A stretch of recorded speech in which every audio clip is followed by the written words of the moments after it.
দাঁড়াও দাঁড়াও দাঁড়াও, কি হলো কি হলো? আপনি যে আমাকে বললেন যে পরের জন্মে সূচটা আমার কাছে, সূচ আপনি নিয়ে যেতে পারবেন না?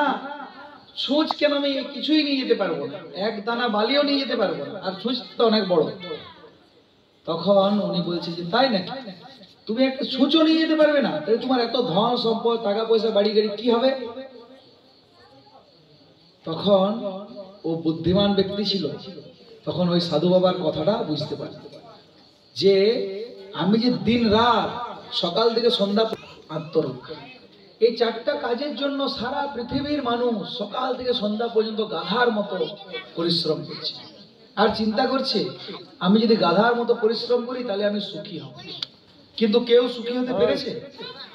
আপনি যাদের 70-80 বছর 60 বছর 50 বছর বয়স হয়ে গেছে, আপনারা সুখী হতে পেরেছেন? আপনাদের দাদু ঠাকুর দাদা তার বাবা তারা এরকম অনেক পরিশ্রম করেছিল সংসারের জন্য, খেতি বাড়ি করেছিল, গরু চাষ করেছিল, মাঠে নাগল করেছিল, অনেক ঘর বাড়ি অনেক কিছু করেছিল, কিন্তু তারা আজকে কোথায়? দেখা হয় আপনাদের সাথে? তারা কোথায়? সবাই চলে গেছে। তো তারা যেরকম চলে গেছে, আমরাও আপনারাও সেরকম একদিন এখান থেকে চলে যেতে হবে, যতই পরিশ্রম করুন আর যাই কিছু করুন। তাহলে একটা কুকুর বিড়াল আর পশু পাখি এরা বেশি উন্নত না মানুষ বেশি উন্নত? মানুষ বড় না কুকুর বড়? বলো। মানুষ বড়। কেন? কুকুর তো 4টা পা, মানুষের 2টা পা, তাও মানুষ বড় না? তো মানুষ হচ্ছে বড় কিসের দিকে বড়? এই খাওয়া ঘুমানা আর সন্তান উৎপাদন আর আত্মরক্ষায় পশুর সাথে মানুষের কোনো পার্থক্য নেই, তাই তো? কুকুর খায় কি খায় না? খায়। খেয়ে মোটা সোটা হয় কি হয় না? ছুটতে পারে কি পারে না? ঘুমায় কি ঘুমায় না? সবাই ঘুমায়। পশু পাখি, এটা শুয়োর, সেও খায় সেও ঘুমায় আর মোটা সোটা হয়। আর ওদের বাচ্চা কাচ্চা হয় কি হয় না? কতগুলো? মানুষের থেকে বেশি না কম? মানুষের থেকে বেশি, একবারে 4টা 5টা বাচ্চা। মানুষ চিন্তাই করতে পারে না।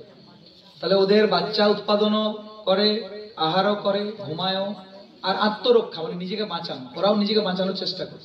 আপনি দেখবেন একটা হাঁসকে বা মুরগিকে ধরতে যাবেন ছুটে, কেন না? ওরও বাঁচার ইচ্ছা। তাহলে এই আহার নিদ্রা ভয় মৈথুন, খাবো ঘুমাবো সন্তান উৎপাদন করব আর নিজেকে বাঁচাবো, এই জায়গায় মানুষ আর পশুর কোনো পার্থক্য নাই। একটা কুকুরও যা আমরাও তা। শুধু বলছে আমরা তো চাউমিন খাই আর শুয়োর তো পায়খানা খায়, কিন্তু খাবার যে রেজাল্ট সেটা একই। ও খেয়ে করে মোটা হয়, হৃষ্টপুষ্ট হয়, শক্তি হয় শরীরে, আমাদের হয়। কি খাচ্ছি সেটা দেখার না, খাওয়ার ফলটা কি হচ্ছে কি।